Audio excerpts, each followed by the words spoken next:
Məmməd Abbasov Cəfərquluoğlu 1949-cu ildə Şəhər rayonunun Çərçivan kəndində anadan olmuşam. Son iş yerim Naxçıvan Muxtar Respublikası Nazirlər Kabineti, Baş Nazirin müavini və Kənd Təsərrüfat Naziri. Bu vəzifədə 22 il fəaliyyət göstərmişəm. Ulu öndərimizin həyatı ilə əlaqədar onu deyə bilərəm ki, mənim taleyimə qismət olubdur ki, bu görkəmli dövlət xadimi, görkəmli şəxsiyyətlə bir neçə dəfə təmaslar ünsiyyətdə olmuşuq və fəaliyyət Naxçıvan Muxtar Respublikasında fəaliyyət göstərdiyi dövrdə demək olar ki, mən də bu vəzifədə çalışmışam Nazirlər Kabinetində. Və bugünkü gündə istəyərəm bu təəssüratlarımla sizinlə bölüşəm. İlk dəfə hələ 1982-ci ildə bizim Ulu Öndərlə ilk görüşümüz oldu. Bu görüş də necə yarandı? O onda Mərkəzi Komitənin birinci katibi işləyirdi, vəzifəsində işləyirdi. 1982-ci ildə məni Vilayət Partiya Komitəsinin Kənd Təsərrüfat şöbəsinə işə götürdülər. O vəzifə də Mərkəzi Komitənin nomenklaturasında olduğuna görə mən gəlib Mərkəzi Komitədə təsdiq olunmalıydı. Ulu öndərimiz məni qəbul elədi və mənim şəxsi işimdə tanış oldu. Diqqətlə o şəxsi işin hər vərəqini belə vərəqlədi və mənim tərcümə halımı oxudu. Tərcümə halı oxuyanda orada doğulduğum Çərçiban kəndini oxuyanda soruşdu ki, bəs 41-45-ci illərdə bu kənddə yaxşı təsərrüfat var idi, cəmaət də çox fəal işləyirdi. Müharibəyə də onların böyük töhfəsi olmuşdu. Və dedi, o vaxt orada bir kolxoz sədri çalışırdı, çox mübariz adam idi. Mən bir neçə yaşlı adamların adını çəkdim. Onlar dedi deyil. Sonra bizim yaşlı bir nəslin nümayəndəsi Bəhmən əmi vardı, Cəfərov. Onun adını deyəndə dedi, hə, Bəhmən kişi o vaxt kolxoz sədri idi. Yəni bunu bu faktı qeyd eləməklə demək istəyirəm ki, bu insanın nə qədər fenomenal yaddaşı vardı ki, Çərçivan 41-45 o dövrü bir xatırladı. Ondan sonra bu tərcümə halına tanış olandan sonra o vaxt mənim 33 yaşım vardı. Mənə dedi ki, sən bu vəzifənin məsuliyyətini dərk eləyirsən. Yəni sən bu gənc yaşında böyük bir məsul vəzifəyə girsən. Və bir neçə mənə tövsiyə verdi. Birinci, dedi ki, gərək bu vəzifədə çalışan adamlar, ümumiyyətlə partiya işində yüksək post tutan adamlar özlərinin davranışına, hərəkətinə fikir versinlər. Çünki onlar ictimaiyyətin gözü qarşısındadır. Onların hər bir hərəkəti diqqətdən yayılmır, cəmiyyətdən yayılmır. Öz vəzifə məsuliyyətini ləyaqətlə yerinə yetirməklə bərabər hər bir rəhbər kadr mənəvi cəhətdən də özünü qorumalıdır. Yəni, mənəvi cəhətdən onu dedi ki, gərək vəzifədə olan şəxs negativ hallara yol verilməz. Məsələn, deyək ki, rüşvətxor olmasın. Və belə bir fikir də ifadə elədi ki, əvvəl hədiyyə verərlər, sonra başqa şeylər olar. Gərək sən bunları özündən gözləyəsən. Dedi, əgər belə bu gözləsən, sənin gələcəyin olacaq. Sonra o vaxt, o dövrdə bu şəxsi işlər, tərcümə hallar rus dilində yazılırdı. Və mənlə rus dilində də danışdı. Dedi, sən bu dili harada öyrənmişsən? Kənddə doğulmuş adam. Deyim, qəsəbəmdə rus dili məktəbi var, orada təhsil almışam. Əlbəttə, onun dediyi tövsiyələr həyatım boyu mənim yaddaşıma həkk oldu. Və bizim sonraki görüşlərimiz Ulu öndərimizlə necə oldu? 1990-cı ildə Ulu öndərimiz Moskvadan qayıtdı. Özü bilirsiniz ki, o yanvar hadisələrini o getdi Azərbaycan nümayəndəliyində öz etirazını bildirdi. Sovet dövrünün o dövründə onu hər kəs eləyə bilməzdi. O yeganə belə bir insana xas olan xarakter idi ki, o getdi öz mövqeyini bildirdi və birbaşa Qarbaçovun siyasətini tənqid elədi. Sovet qoşunlarının Bakıya daxil olmasını qeyd elədi. Onun da o müsahibəsi demək olar ki, bütün dünyaya yayıldı. Çünki bu adam vaxtilə Politbyronun üzvü olmuş bir adam. Görkəmli şəxsiyyət idi. O Bakıya qayıdandan sonra əlbəttə ona görünür orada dözülməz şərait yaranmasını hiss edib Bakıya qayıtdı. Bakı rəhbərliyi o dövrdə onu normal qəbul eləmədi. Qəbul eləmədiyinə görə o Naxçıvana üst tutdu və həmişə də onu xatırlayardı ki, Naxçıvan qəlbim mənə açdı. Belə bir ifadələr işlədi. Həqiqətən də bizim Muxtar Respublika əhalisi onun gəlişinə çox böyük sevinclə yanaşdı. Və demək olardı ki, o bacısı Qızılgildə yaşayırdı. Ora sanki bir ziyarətgaha çevrilmişdi. Kimin ziyarətgahına? Sadə adamların, sadə peşə insanlarının. Əlbəttə, dövlət adamlarından da olurdu, amma deyək ki, vaxtilə 12 il burada Mərkəzi Komitənin birinci katibi işləmiş bir adam. Yüzlərlə yüksək vəzifəyə adamlar təyin eləmişdi. O dövrdə işləyən adamların heç biri demək olar ora gəlmirdi. Bu da bizim görünür xüsusiyyətimizdəndir, nədənsə. Vəzifədə çalışan adamlar vəzifədən gedənlərə ögey münasibət bəsləyirlər. Sanki elə bir ki, olduq bir xalq düşməni. Yəni, yuxarıdakı bilər, yaxşı olmaz.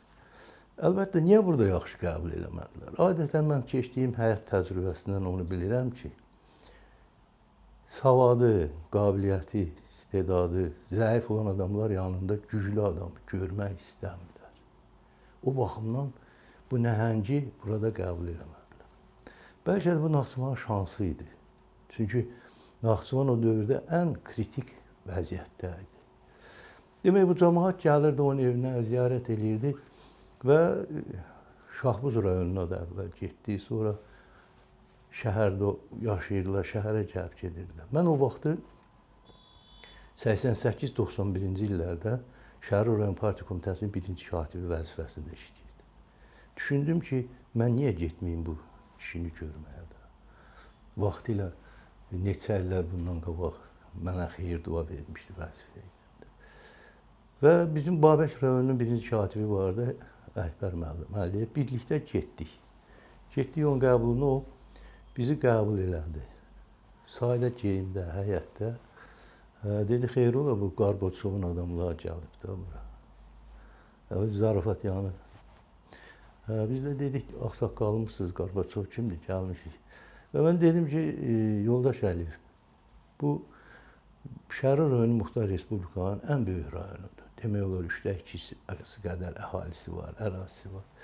Bizim cəmaət gileylənir ki, bəs siz Şəhər rayonuna niyə gəlmirsiniz? Dedi, hə, məni orada arzu edirlər, dedim, hə, eləyirlər, əlbəttə. Dedi, gələcəm. Dedi, gələcəm,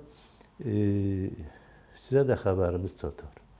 O vaxtı Vilayət Partiya Komitəsinin birinci katibi vəzifəsində Əfiyəddin Cəlilov işləyirdi. Əfiyəddin mənim də onu həmişə diqqətində saxlayırdı. Yəni, qeydinə qalan bir insan idi. Bugün mənə zəh verdi ki, sabah gəlirik, sən marşrut müəyyən elə. Yəni, hara gedəcəyik, necə gedəcəyik və səhər maşınla gəl, bir yerdə gedəcəyik.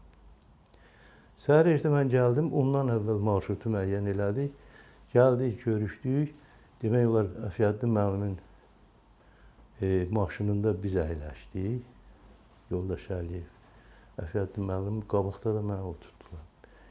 Rakovun da maşınında İlham müəllim idi, Bəylər müəllim idi. Sonra bacısının yoldaşı idi. Vasif müəllim də oradaydı. Bunlar da bir maşında biz getdik. Bizim marşrutumuz başladı Sədərəkdən. Çünki Sədərək o vaxtı ən qaynar nöqtələrdən biri idi. Orada cəmaət onun qarşısında heyvan kəsdilər, yaxşı qarşıladılar. Getdik böyük zala, konsert salına, orada böyük saray vardı. Cəmaatla görüşdük, cəmaat çox yüksək səviyyədə qarşıladı. Oradan gəldik Dəmirçi kəndinə, sonra getdik Maxta kəndinə, Zeyvə Düdəngər kəndinə və gəldik rayon mərkəzinə Şəhidlər Xiyabanına. O Şəhidlər Xiyabanında təzə qurulurdu. 90-cı ili yanvar hadisələrində olan şəhidlərimiz idi. Ora əkilil qoydu, sonra o bağın içində mərkəzdə bir çay süfrəsi hazırlamışdıq. Orada əyləşdik. Rayonun ictimaiyyətinin nümayəndələri ilə orada görüş oldu. Sual-cavablar oldu, maraqlı suallar oldu, cavablar oldu. Və bir nəfər dedi ki, sizi gizlin gətiriblər. O dövrdə bilirsiniz də, ən gərgin dövr idi. Siyasi hərəkatlar, siyasi partiyaların yaranması dövrü idi. Sizi raykom gizlin gətirib. O da söndü baxdı, dedim, siz nəhəngi gizlin gətirmək olar. Özdə siz bu boyda kəndlərdə oldunuz. Dedim, mən hətta sizə əvvəlcədən dedim, mitik lazımdırsa onu da təşkil edin. Dediniz, mənə mitik lazım deyil. O suala görə dedim, mən bir də gələcəm. Sentyabrın axırı idi. Biz avqustda getmişik. Sentyabrın axırı idi. Gəldi rayon mərkəzində mitinq oldu. Orada da cəmaatla görüşdük. Orada da maraqlı suallar, cavablar oldu. Bir faktı da qeyd edeyim. Hələ qayıtmamışdan o Moskvadan bizim rayon partiya komitəsinin konfransında, yığıncağında Azərbaycan Partiya Təşkilatının qurultayına nümayəndələr seçiləndə kommunistlərdən biri qalxıb onun namizədliyini irəli sürdü. Təsəvvür edirsiniz, indi o dövrdə bu adam, deyək ki, rəhbərlik tərəfindən qəbul olunmayan adamı orada partiya qurultayına nümayəndə verirlər. Səsə qoyduq, oldu qurultayın nümayəndəsi, amma gəlmədi. Hələ onda Moskvada gəlmədi. Yəni bu faktın özü də o fakt ki, kommunistlər onu istəyirdi, cəmaət onu istəyirdi və nümayəndəliyə verdilər. Bizim sonraki demək, bu proseslər necə cəryan elədi? 90-cı ilin sentyabr ayında, sentyabr ayının sonunda, oktyabr ayında Ali Sovetə, yerli sovetlərə seçkilər oldu.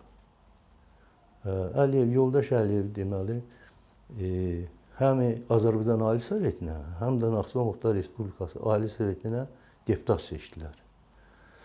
Yəni, bu bir daha o fakt idi ki, cəmaət onu necə istəyir.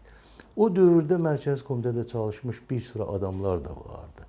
Onlar da namizədliyin vermişdilər, amma onların heç biri keçmədi. Deməli, o deputat seçiləndən sonra ilk dəfə birinci sessiyada ağsaqqal kimi sessiyanın sədri seçildi və o sessiyanın ilk sessiyanı açdı. Və yəqin ki, bilirsiniz, tarixi qərarlar qəbul oldu həmin sessiyada. Demək, Muxtar Respublikanın adı dəyişildi. Oradan Sovet Sosialist sözləri çıxarıldı.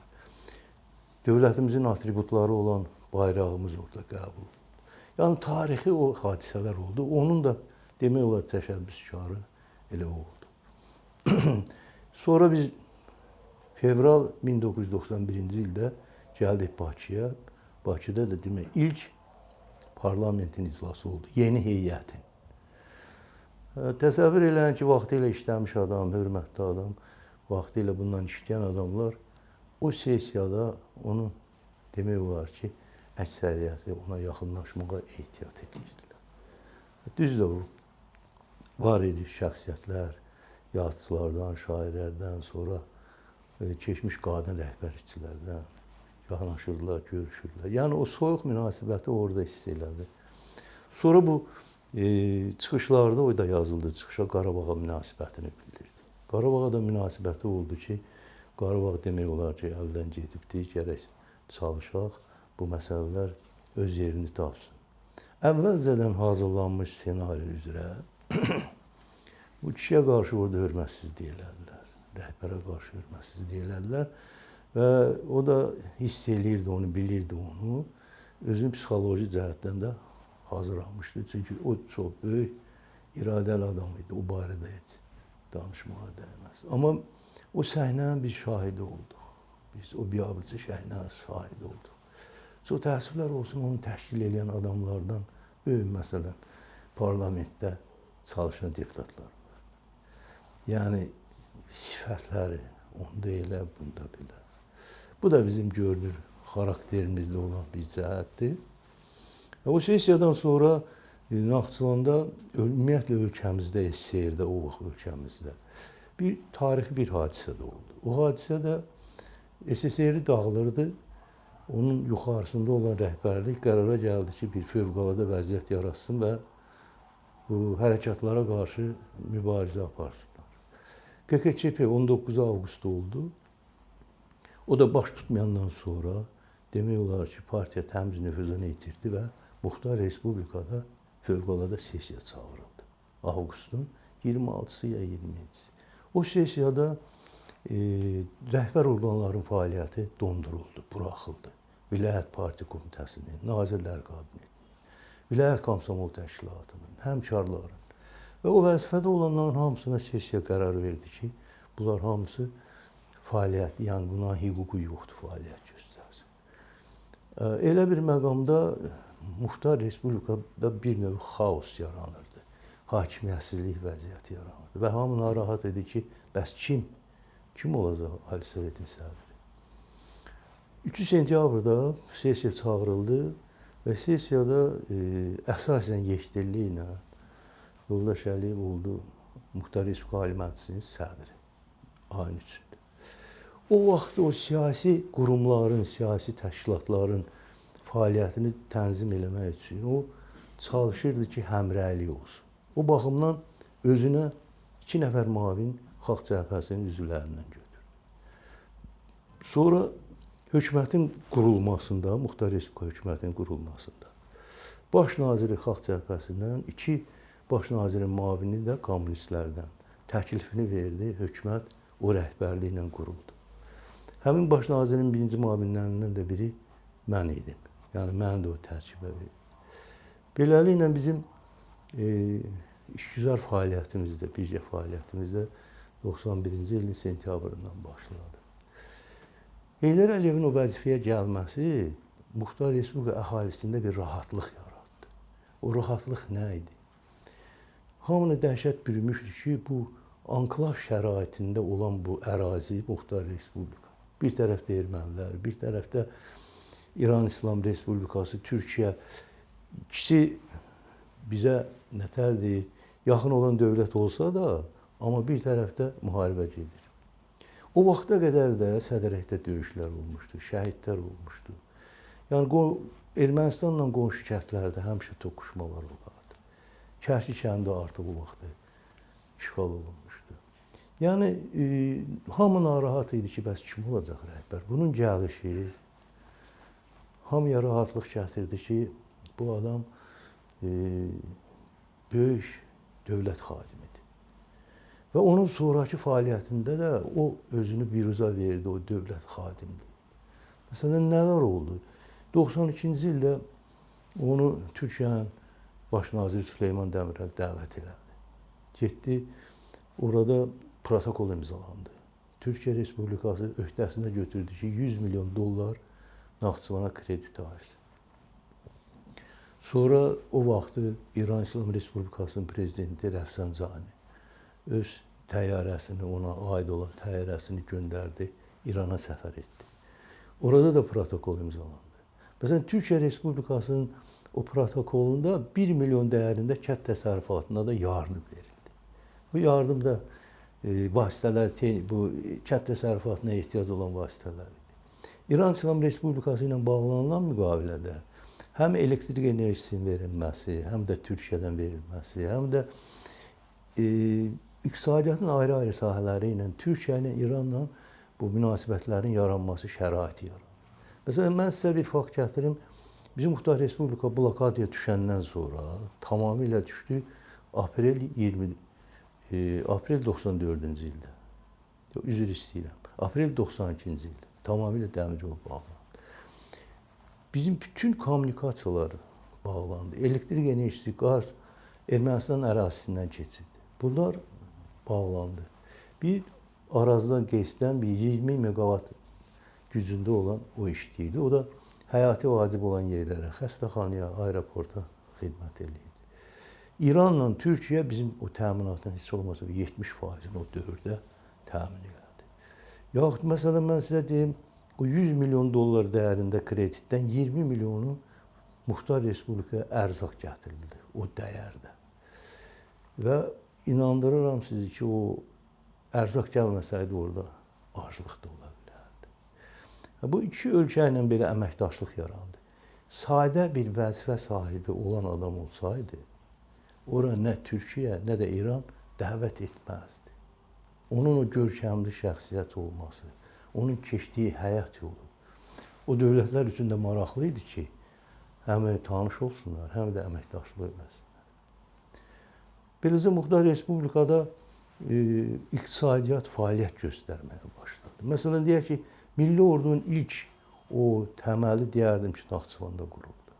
Orada milli kadrların yetişməsi, ordunun yeniləşməsi və o 91-93-cü illərdə Ermənistanın ora həmlələri boşa çıxırdı. Nəyə görə? Çünki orada yaxşı artıq əhalinin ordusu yaranmışdı. Əvvəllər polis idi. Çox gücsüz bir vəziyyətdəydi. Digər tərəfdən oradan Rus qoşunlarının çıxarılması da demək olar ki, rahatlıqla başa gəldi. O onlarla təmasda oldu, proses rahat getdi. Digər bir məsələ, məsələn, ilk dəfə Azərbaycanda aqrar islahatlar bizim Muxtar Respublikada başladı. Hüquqi sənədlərin qəbulu oradan başladı. 92-ci ildə Ali Məclisin imzası ilə, sədrin imzası ilə çox müzakirələrdən sonra ziyanlı təsərrüfatların özəlləşdirilməsi, rentabilsiz işləyən təsərrüfatların özəlləşdirilməsi və malqaranın cəmaata satışı haqqında qərar oldu. Bu blokada şəraitində əgər o qərar qəbul olmasaydı, kolxoz hovuzlanma heyvanı qırılacaqdı. Yəni ona kənardan qüvvəli yem gəlirdi, başqa yemlər gəlirdi. Yəni o yerində vaxtında qəbul olmuş qərar oldu. Ordunun yaranması, bu islahatların həyata keçirilməsi orada oldu. Sonra da bu kənd təsərrüfatında aqrar islahatların həyata keçirilməsi 94-95-ci illərdə burada Azərbaycanda torpaq islahatı haqqında qanun qəbul olundu və Naxçıvan təcrübəsi o hüquqi sənədlərdə öz əsasını tapdı. Onun yanında 4-5 dəfə iclas çağırıldı o qanunların müzakirəsində. Naxçıvan təcrübəsindən də istifadə olundu. Və həyat nəyi göstərdi? Həyat onu göstərdi ki, deməli, Azərbaycanda onun nüfuzu günü-gündən artırdı. Hətta Azərbaycanın digər bölgələrindən gəlib, xahiş edirlər, itkin düşmüş, həbsdə olan o əsir düşənləri Ermənistanla əlaqələr hesabına buraxdırsınlar. Onun çox böyük nüfuzundan erməni rəhbərliyi ehtiyat edirdi və hörmət qoyurdu. Açıq demək lazımdır. Çünki bir neçə məsələlərdə o əsirlərin alınmasında onun rolu oldu. Və bunu görən o dövrkü hakimiyyət qısqancdı və yanaşdı ki, bu Naxçıvanda olan hakimiyyətin nüfuzu günü-gündən artır. 92-ci ilin oktyabr ayında çevrilişə cəhd oldu. Yəni, çox təəssüf, çox təəssüf. Çevrilişə cəhd oldu, o da alınmadı. Alınmayanda orada xalq ayağa qalxdı, hava limanını bağladılar. Onun təfsilatı ilə danışmaq istəmirəm. Bu, sizin televiziya kanallarında bu yaxınlarda da çox müzakirə olunur.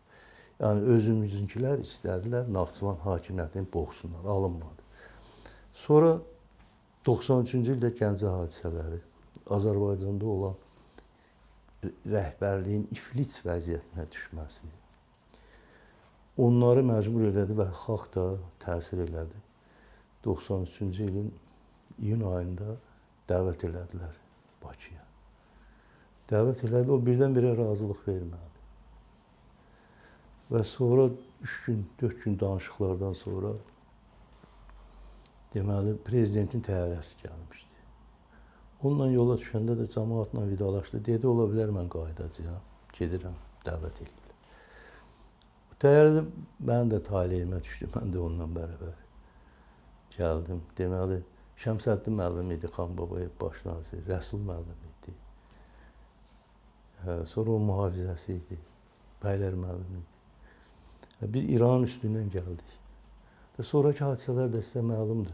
O dövrdə o seçiləndən sonra, iyun ayının 15-də seçiləndən sonra Hadisələtin sədri sonraki proseslərdə də cəhd göstərdilər ki, onu devirsinlər. Çünki əvvəlki prezidentlər hər bir, deyək, Xocalınla əlaqədar Mütəllibov getdi, o Şuşa ilə əlaqədar başqası getdi. Bir neçə rayon birdən getdi, burada da xəyanətkar əllər oldu. Amma o nəhəng adam idi, o bu məsələləri tənzim elədi. Şimalda ləzgi separatizmi yaranmışdı. Cənubda Talış Muğan Respublikası. Bunların hamısını o tənzim elədi və yenidən prezident seçildi. Rəhmətli Elçi bəy getdi Kələkiyə və burada danışmışdılar ki, biz vəzifəmizi dondururuq, neyinirik. O da deyirdi, dondurmaq nə deməkdir. Nəysə, tale ilə gətirdi ki, o yenidən ikinci dəfə qayıtdı və həyat nəyi göstərdi? Onu göstərdi ki, 94-cü ildə artıq atəşkəs bağlanmalı idi. Azərbaycanın qüvvəsi o səviyyədə deyildi. O prezident olandan sonra xalqa müraciət elədi və müharibə də davam elədi. Hətta bir neçə yerləri Qaradizi zadı azad elədi. Amma etiraf eləmək lazımdır ki, güc yox idi. Və atəşkəsdən sonra 94-cü ildə əsrin müqaviləsinin bağlanması, digər siyasi proseslər, ölkənin qüdrətlənməsi və nəticədə də demək olar ki, bu neftin bəhrəsi hesabına bizim dövlətimiz gücləndi, bizim dövlətimiz qüdrətli ordu yaratdı, müasir ordu yaratdı və onun da arzuları həyata keçdi. 2000-ci ildə, 20-ci ildə 44 günlük müharibə və 2023-cü ildə antiterror əməliyyatı bizim ölkənin suverenliyini, müstəqilliyini tamamilə bərpa elədi. Bununla onu demək istəyirəm ki, şükür Tanrıya, biz indi onun şahidi olduq ki, ölkəmiz müstəqildir və o da etibarlı əllərdədir. Allah bizim şəhidlərimizə rəhmət eləsin, ulu öndərimiz başda olmağına, Allah bizim indiki rəhbərliyə ömür versin, o işi də uğurlu geçsin və getdikcə də bizim potensialımız möhkəmlənəcək. Bu yaxınlarda Amerikada bağlanmış sülh müqaviləsinin o ilkin variantı demək olar, qəbul olundu. Onun da arxasında Amerika Birləşmiş Ştatları durur. Yəqin ki, gələcəkdə bu sülh müqaviləsi də imzalanacaq. Zəngəzur dəhlizi açılacaq Naxçıvan. Demək olar ki, Naxçıvan onda Türk dünyasının mərkəzi olacaq və yaxşı inkişaf edəcək. Allah ulu öndərimizə rəhmət eləsin. Allah bizim xalqımıza nətərdir, səbir versin. Mən inanıram ki, ulu öndərimiz dediyi kimi Azərbaycan dünyanın ən gözəl ölkələrindən. Bakıda kənd təsərrüfatı müşavirəsi keçirilirdi. Mənə çatdırdılar ki, müşavirədən sonra mən prezidentin qəbulunda olmalıyam. 94-cü il idi. Qəbulunda olum, oradakı vəziyyəti öyrəndi, maraqlandı. Və dedi, başqa orada vəziyyət, dedi, Muxtar Respublika İctimaiyyəti sizin bu səfərlərə baxır, biraz narazılıq eləyirlər. Dedi, nə narazılıq, nə olub? Dedim, deyirlər, Abbasov oralarda yoxdur. Dedi ki, sən bu yaxınlarda bir yaxşı yerə dəvət edəcəm. Sonra bu qəzetlərdən oxudum ki, Səudiyyə Ərəbistana səfəri olacaq. Mənə zəng gəldi ki, təcili pasportu götür gəl. Götürdüm, apardım, gəldim Bakıya, Səudiyyə Ərəbistana səfər elədik. Məndən başqa 2 nəfər də Naxçıvandan salmışdı. O təyyarə qalxandan sonra o salona girdi, hamı ilə görüşdü, elədi. Heyətdə 100 nəfərdən artıq idi. Alimlərdən, artistlərdən vardı, zəhmət adamlarından vardı, siyasətçilərdən vardı. Hamısı ilə görüşdük, söhbət elədi. Bizim də cərgə çıxdanda dedi, Naxçıvanlar da deyəsən buradadır. Bax, belə bir maraqlı hal oldu. Sonra o hələ seçilməmişdi, yəni sədr olmamışdı. Mən qeyri-rəsmi olaraq şəhərə dəvət elədim da, belə. Getdik Arpaçayda o vaxt Avkomun katibi işləyən Əkbər Əliyevlə bir yerdə gəldilər. Getdik orada tanış oldu oralarla. Dedi, bura o vaxt necə tikiliyib, nətər olub, onları bir xatırlatdı. Bir də qeyri-rəsmi biz parlamentdə olanda yan-yana oturdu. Orada olurdu da söhbətlər, zatlar. Ona çıxış vermirdilər. Mənə dedi, get, soruş gör bu sədrdən, nə vaxt çıxış verəcək. Onda da Elmira xanım idi. Sonra fasilədən sonra Orucov oldu iclasın sədri. Gedib deyirdim ki, bəs kişi narahatdır, söz deyir. Narahat olmasın, söz verəcək. Orada foyedə məsələn iclasdan çıxırdıq, mən görürdüm. Bunun vaxtı ilə nə qədər hörmət qoydu bu adamlar. Necə ona laqeyd yanaşırlar. Bilirsiniz, bu bir tərəfdən yaxşıdır, bir tərəfdən pisdir. Pisdir o mənada ki, insanlar öz mənəviyyatını gözləmirlər. İnsanlar vəzifənin qurbanı olurlar. Digər tərəfdən yaxşıdır ki, insan tanıyır ki, kim necə adamdır.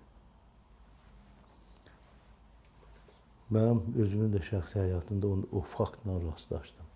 İşdən çıxandan sonra o faktın şahidi oldum. Bu bir tərəfdən də yaxşıdır ki, yəni o cür keyfiyyətsiz adamlardan nə qədər uzaq olsam o qədər yaxşıdır. Olurdu, məsələn, orada hərbi hissə vardı. Rusların bir ziyafəti vardı. Məni dəvət eləmişlər, getdim. Oranın komandiri dedi ki, indi sədr də gələcək. Dedim, mən gedim də, onun icazəsi olmadan mən burada oturmağım düz olmaz. Ona zəng vurdular ki, filan kəs də burada. Dedi, olsun, qalsın orada. Qaldım, onların provada idi, yola salma mərasimi idi. Mən də iştirak elədim. Qeyri-rəsmi belə məclislər olurdu. 10-70 illiyini biz orada qeyd elədik. 10 may, demək olar 93-cü ildə. Ziya Bünyadov gəlmişdi. Həmin ərəfədə qələbə günü ilə əlaqədar o rəhbərliyi yıxdı. Dedi ki, indiyə qədər bu son 4 ildir qələbə günü qeyd olunmur. Amma veteranlar var ki, istəyir bu gün qeyd olunsun. Siz necə baxırsınız bu məsələyə? Orada da müxtəlif fikirli adamlar idi. Ali Məhsin, sədr müavinləri, digər, yəni müxalifət belə. Onlar qəti əleyhinə idilər o günün qeyd olunması. Mən münasibətimi bildirdim ki, vaxtilə bir vətən olmuşuq. Xalq da gedib vətən uğrunda vuruşurdu. Məncə bunu bərpa eləmək lazımdır. Misal çəkdim ki, mənim atam da müharibə iştirakçısı olur. Biz hər il onu qeyd edirik, gedirik, qeyd edirik. Bunu bərpa eləmək lazımdır. Sonra bunu çox aqressiv formada dedilər. Əfqanistanda da gedib bizim cəmaət qırılır, orada da qırılır. Digər tərəfdən Hitlerə qarşı, faşizmə qarşı koalisiya var idi. İngiltərə, Fransa, Amerika. Faşizmə qarşı birləşmişdilər. SSR də onun tərkibində idi. Söhbət faşizmdən gedirdi. Təkcə elə Almaniyadan söhbət getmir. Ona görə qərar qəbul olundu orada. Ertəsi günü də elan verdilər ki, veteranların hamısı yığışsın Ali Məclisə. Onlar orada təbrik elədi. Hərəsinə də paketdə biraz şirinlik verdi. Ziya Bünyadov da orada iştirak edirdi toplantıda. O vaxtı da özü ilə gətirmişdi o müqəddəs kitabımızın Azərbaycan dilində tərcüməsini. O da hədiyyə olaraq onu verdi Ulu Öndərə. Yusif Məmmədəliyevlə birgə tərcümə eləmiş.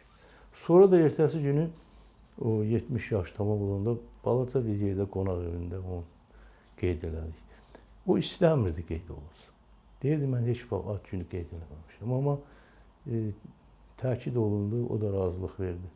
Orada Türkiyənin konsulu iştirak edirdi. Ziya müəllim iştirak elədi. İlham müəllim orada iştirak elədi. Yəni, yapın fəalları iştirak elədi və belə yaxşı da məclis oldu. Belə başqa elə bir də yapın yaranması ilə əlaqədar o ki, müraciət elədilər. Təsis konfransı orada Naxçıvan Dram Teatrında oldu. Dram Teatrda oldu, orada da partiyanı təsis elədilər. Hamıdan soruşardı o ünsiyyətdə olduğu adamlardan, ağsaqqallardan, bu partiyanın yaranmağına ehtiyac var ya, yoxdur.